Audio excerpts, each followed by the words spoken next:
রে নূতন যুগের ভোরে দিশনে সময় কাটিয়ে বৃথা সময় বিচার করে ওরে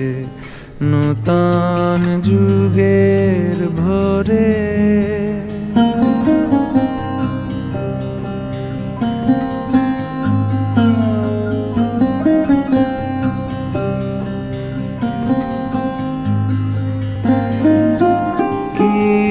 রবে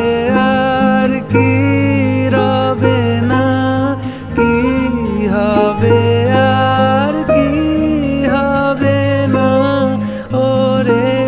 হিসাব